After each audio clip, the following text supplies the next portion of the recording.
So time for question number 2. Solve which of the term of AP 84, 80, 76 is 0. अब question number first और question number second में difference समझो. Question number first में था कि आपको एक पर्टिकुलर टर्म पता करना था, है ना, एक आपको nth ऑफ टर्म पता करना था. अब ये कह रहा है कि जो nth ऑफ टर्म है, यानी कि जो भी a ऑफ n जो है ना, लास्ट टर्म जो आपका है ना, वो क्या है, जीरो है.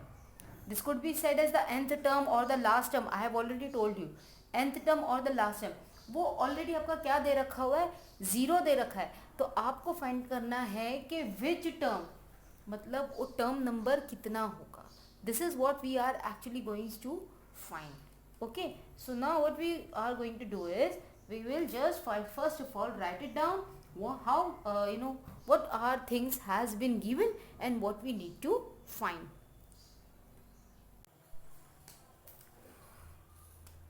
So first of all, we will write A. The A is given as 84. What about D? D is A2 minus A1. तो ये आपका A2 हो जाएगा, ये A1 हो जाएगा. So 80 minus 84. As you can see, the 80 is the smaller one and the 84 is the bigger one. है ना, तो हमें subtract तो 84 में से ही 80 करना पड़ेगा. And it will become 4. And as we can see, the bigger number is having the negative sign. दोनों में से बड़ा नंबर कौन सा है, 84. उसका साइन क्या है, नेगेटिव है, इसीलिए आंसर का साइन भी नेगेटिव हो जाएगा. ए आपको 84 दिया है, डी आपको नेगेटिव 4 दिया हुआ है. आपको और एक चीज क्या दी है, the term is zero. That means जो आपका nth टर्म जो है ना, ये टर्म जो आपको फाइंड आउट करना है, ए ऑफ एन, वो आपको जीरो दे रखा हुआ है. आपको वैल्यू किसकी फाइंड करनी है, आपको इस n की वैल्यू फाइंड आउट करनी है. You have to find the value of n. So just let me write over here so that I don't have the space. I will write over here a of n is being given 0 and n of you have to find. So what we're gonna do is we're gonna write the formula first of all. A of n is equals to a plus n minus 1 into d. Substituting the value, a of n is being given 0. ये वापस से मैं आपको बता दूं, confuse नहीं होना है. ये पूछ रहा है ना विच ऑफ टर्म, एक टर्म है, कोई एक टर्म है, वो टर्म क्या दिया हुआ है, जीरो है, लेकिन वो कौन सा टर्म है, कितने नंबर पे टर्म है, वो वैल्यू हमें नहीं दी गई, वो हमें फाइंड करनी है. यानी कि हमें इस n की वैल्यू फाइंड आउट करनी है. Okay, so a of n दिया दे रखा है 0. a की वैल्यू है आपकी 84 प्लस n आपको फाइंड आउट करना है, इसलिए आपने n माइनस लिखा. d you have got as minus 4.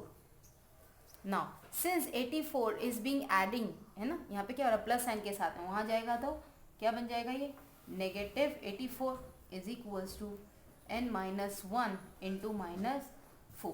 Now as you can see this minus 4 is being multiplying. Minus 4 इस ब्रैकेट से मल्टीप्लाई हो रहा है, इस माइनस 4 को वहाँ ले जाएंगे तो डिवाइड हो जाएगा. So minus 84 upon minus 4 is equals to n minus 1. Minus से माइनस कैंसिल हुआ, 4 1 जा 4 2 जा 8, 4 1 जा 4, क्या बचा आपका 21 is equals to n minus 1.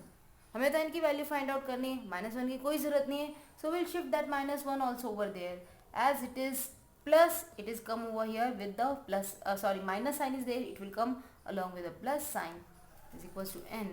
Hence n is equals to 22. So this is the 22th term. That means अगर आप इस अर्थमेटिक प्रोग्रेशन को और आगे की तरफ ले जाते हैं, आई एम जस्ट एक्सप्लेनिंग, जैसे क्या था 84, फिर 80 है, फिर 76 है, फिर उसके बाद में क्या हो जाएगा 72 हो जाएगा, क्योंकि 4 का डिफरेंस आ रहा है. ऐसे करते करते करते कितने टर्म और बीच में आएंगे कि आपको एंड में क्या मिलेगा, जीरो मिलेगा. तो ऐसे टोटल 22 टर्म्स आएंगे, और 22 टर्म जो होगा ना, जैसे 1 2 3 4 5 6, ऐसे करते करते जब ये 22 टर्म पे पहुंचेगा ना, तब उसकी वैल्यू क्या बन जाएगी, जीरो. इसीलिए कहा गया कि जो 22 टर्म है ना, that is the nth term is being given as 0. I hope you got this answer, or I hope you got this solution also. If you have the doubt, please ask me anytime.